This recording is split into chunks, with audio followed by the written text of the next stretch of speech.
আসসালামু আলাইকুম সুপ্রিয় দর্শক, সকলে কেমন আছেন? আলহামদুলিল্লাহ, আমিও ভালো আছি। আজকে আপনাদের সামনে চলে আসলাম সারার নতুন একটা ভিডিও নিয়ে। সারা তার বাবার সাথে ঘুরতে গিয়েছিল, ব্যথা পেয়েছে এবং কি কি করেছে সেটাই শেয়ার করছি। আস্তে আস্তে আস্তে আস্তে, সাইডে না, সাইডে না। দেখবেন, আমার সারার জন্য দোয়া করবেন, আমার পাশে থাকবেন। এই যে দেখুন, সে কি মজা পাচ্ছে। ঈদে অনেকটা সাজ রব রব করছে আর অনেকটাই ফাঁকা, দৌড়াচ্ছে কিভাবে।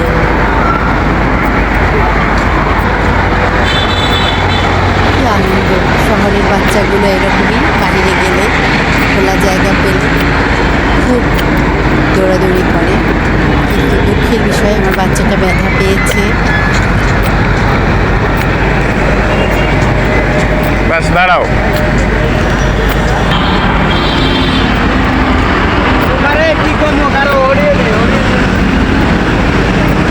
আস্তে আস্তে, ওটা হয় না, কিচ্ছু হয় না, কিচ্ছু হয় না, কিচ্ছু হয় না, কেটে গিয়েছিল, কিচ্ছু হয় না।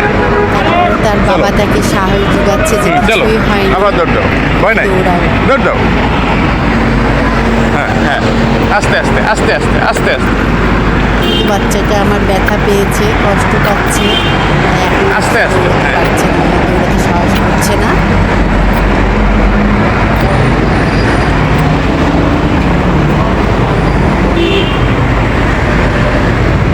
ব্যথা পেয়েছো? কই, কোথায় দেখি তো। এই যে মেয়েকে নিয়ে কেক শপে চলে গিয়েছে।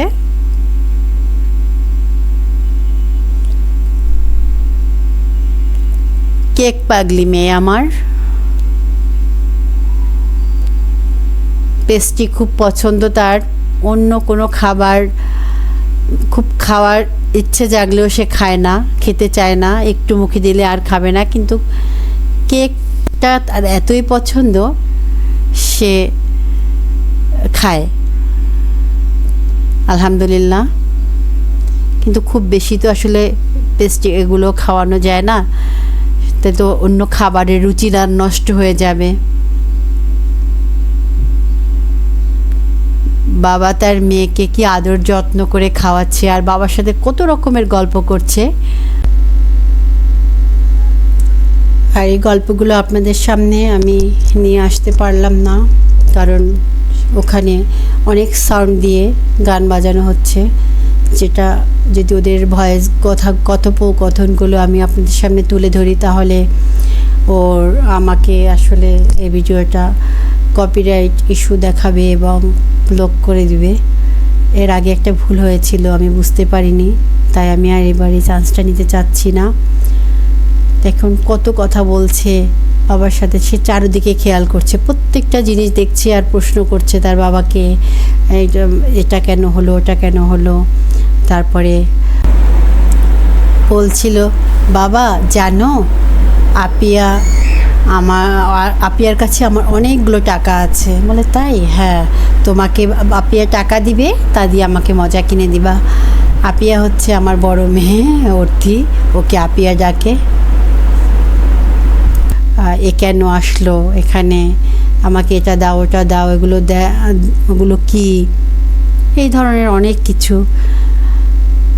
আসলে বাবা আর সন্তানের ভালোবাসা, এটা একটা অন্য রকমের প্রশান্তি। আর কন্যা সন্তান, এ তো বাবার খুব কাছের মনে হয়, খুবই কাছের। বাবা মা দুজনারই খুব কাছে, তবে আমার মনে হয় যে কন্যা সন্তানদেরকে খুব বেশি একটা যত্ন করা উচিত, যেহেতু বাবা ঘরের বাহিরে থাকে, কাজ করে, সময় দিতে পারে না। যখনই সময় পায় তখনই যেন প্রত্যেকটা বাবা মাই, বিশেষ করে বাবা, তার সন্তানদেরকে সময় দেয়। আর কন্যা সন্তানকে তো বেশি সময় দেওয়া উচিত, কারণ কয়েকটা দিন পর যখন বড় হয়ে যায় তখন তো আসলে বাবার সাথে ওইভাবে থাকতে পারে না, চলতে পারে না, যেটা ছোটোবেলায় পারে। আমার বড় মেয়েটা এখন বড় হয়েছে, ও ছোটোবেলায় যা করতো এখন ওর বাবার সাথে সেটা করতে পারছে না, ছোটো মেয়েটা এখন করছে।